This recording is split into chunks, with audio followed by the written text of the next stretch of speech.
Okay, folks, I'm back here again at Centennial Field. And first of all, I'd like to thank Dr. Paul in the middle there for joining me after the match. And to Dr. Paul's right is his son Jordi, and to the left is Stefan. And boys, I thank you for joining in.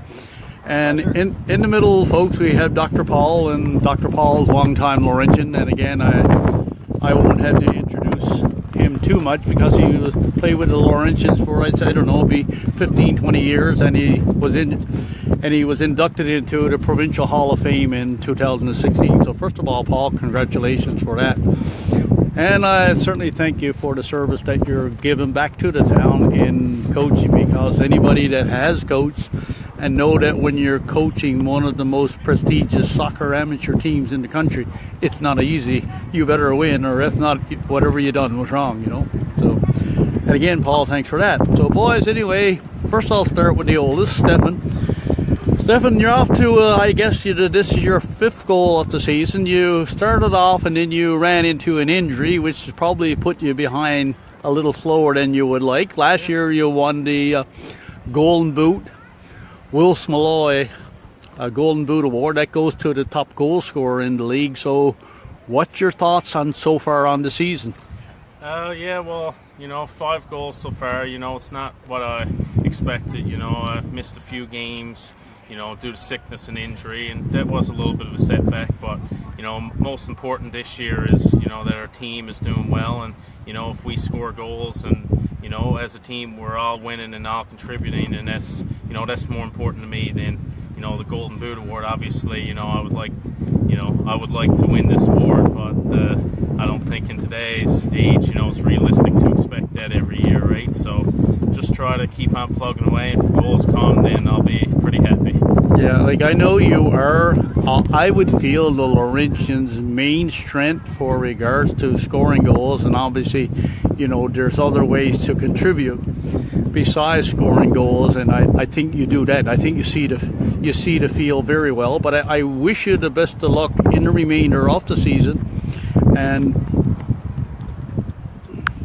and I know in a couple of weeks there's a big day coming for you, so I'd like you to congratulate you on that. Stefan is getting married, folks, in a couple of weeks. So on behalf of all the soccer people in the town of St. Lawrence, I would like to be one of the first ones to congratulate you and wish you all the best. And I think you got good mentorship from your parents. So yeah, all the best to you. Okay. Thanks, Gord. Yeah, okay. And okay, on over to the youngest of the 2 boys, Jordi. Jordi, folks, I saw play, like you say, from the time he was minor on into university, and I tell you the truth, he's Paul, his father, was one of the most, I feel, skillful soccer players ever come out of the province. And Jordi, I think that's where you tend to lean. And so what do you feel of your season, or not only your season, your career since you come into Challenge Cup, Jordi? It's the first couple of years just trying to get into the system and the flow of things. It's a kind of different game than when you're under the physicality part of it and that kind of thing. I feel like I had a pretty good season last year. Towards the end, I was in pretty good shape, and in the Nationals, I think I had a pretty good tournament. I don't feel like I've played completely out of my potential so far this year. Part of it is I'm pretty busy with school and things like that, so it's taking a little toll on my body. But the past couple weeks, I've been trying to push the fitness a little bit. So hopefully, the end of the season now, I'll have a good push on fitness, and then I'll be. Well, I know I said last year at the Nationals, when you played at the Nationals and it was hosted by St. John's, I felt that if there was an all-star, and I'm talking about 11, I felt you would have been one of the 11 to be picked. That was the best soccer I saw you ever play was last year, and hopefully you will get into a rhythm now. We got 8 home games, or today was 7 remaining, so that's a big bonus in how the schedule has worked out. Well, it worked out for the simple fact that you came home in a good position, I'll go back to Stefan, then I'll come over to you, Jordi, because this is playing for a coach is sometimes always different. Yeah. Playing for dad that I know Dad is not the head coach, but he is very influential on the decisions that is made by Derek. Playing for Dad, do you find it extra pressure, or is it? I know, I can tell you, I'll get to that in a minute. You're living a dream, boss. How do you feel playing for Dad? Well, I wouldn't really say it's extra pressure. I mean, sometimes we're a little too hard on each other, I guess you could say. Yeah. You know, we're a little too hard on each other, but I mean, at the end of the day, you know, I mean, it is, you know, I do enjoy playing for my father, and I mean, he's taught me a lot of things over the years, you know, starting at probably under 6, you know, take my age group and develop them. So, you know, I mean, I've learned lots from him, and obviously respect him as much as I respect anyone else in soccer. So, you know, I do enjoy being coached by him. Okay, and back to Jordi, playing for Dad. Jordi? Yeah, no, I don't really have much different to say. It's definitely no extra pressure. It's kind of been the same thing since we were kids. He usually coached our age group, myself and Stefan, growing up. So we pretty much had him for a coach ever since we were young. So it's not really a whole lot different, but it's definitely great to have 3 of us together on the same team. Yeah. I was hoping at some point when I first come in the league we would have 3 of us on the field at the same time, but it didn't quite work. Dad's legs didn't hold up. Yeah, but to tell you the truth, folks, I think he could put in 45 minutes. If I were coaching, I think I would give it a try. Especially, yeah, I would do it. I would do it because I know. Maybe the last games of the season. Well, you know, there will be ample opportunity because I know I did it with Robert Kelly and his father Eddie, and so I think something. Hope Derek looks at the interview, so maybe put something in his head. But anyway, folks, and I'll let Paul say a few words, and then I'll clue up. Paul, so where from here, Paul, for the remainder of the season, and your expectations for the provincial playoffs?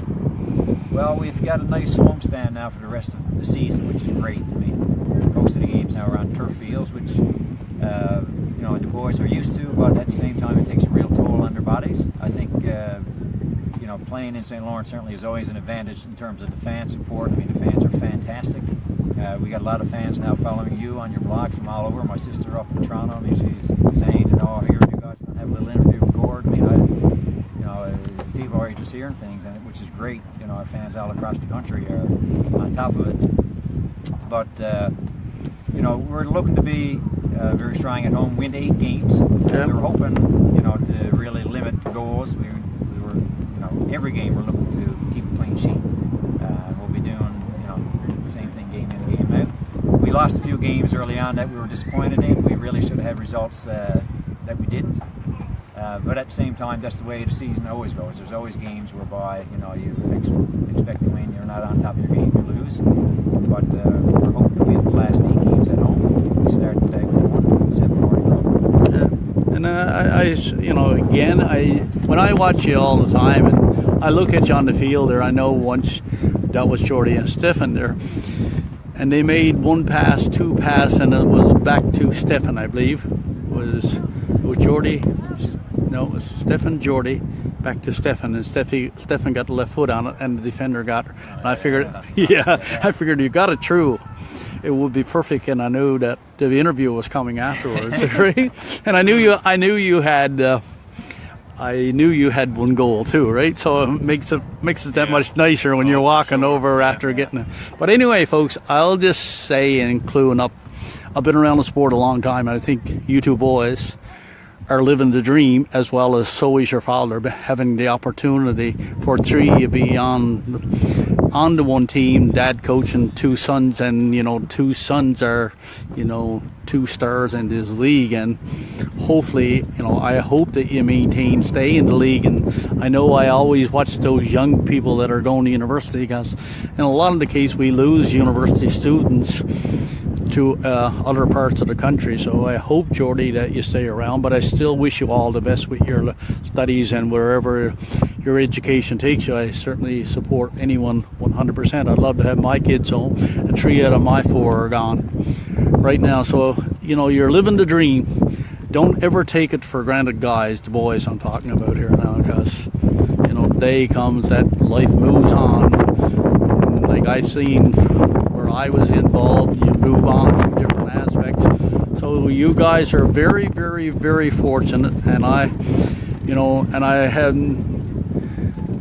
no objection in saying I'd love to be a part of, and I'd feel that I would be a part of if someday that not only win a provincial championship, because we won a number of them, that if we can ever be a part of, and I'm not even talking silver or bronze anymore, I'm talking about if we can get in on that gold, I think that it would be the final chapter written, and I think you three fellows can play a big part of that for this town.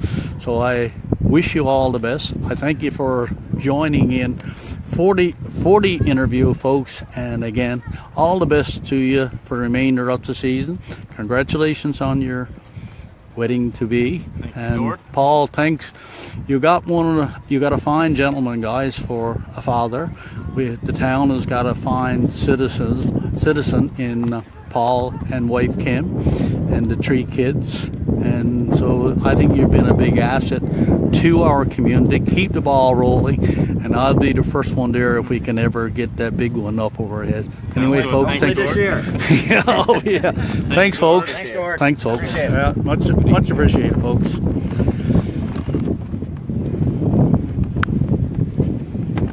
Anyway, folks, that was nice, folks. I suppose I got to say it myself. I really enjoyed that. You know what I'm saying? You see the boys there in blue, and you know what? Their heart and soul off the community, heart and soul off St. Lawrence, and something they can treasure for a lifetime there now is that sort of an interview, as well as the people that are away that can see like the quality of people that the Laurentians were Laurentians, and the Laurentians are still wearing the logo here. So anyway, again, thank you so much. You know, and I thank everyone again for joining in. I wasn't quite so sure, because you know yourself, guys, for people that are involved with sport, it's not so easy. It can be distracted after the game, but when you got gentlemen, you ask gentlemen to make a commitment, they watch in. So I thank those guys for that. So hopefully you'll see you during Gordcast tomorrow. Thank you so much, folks, and enjoy your evening, and we'll see you tomorrow at the Centennial Field in St. Lawrence. And again, thank you for joining into Gordcast. Thank you so much.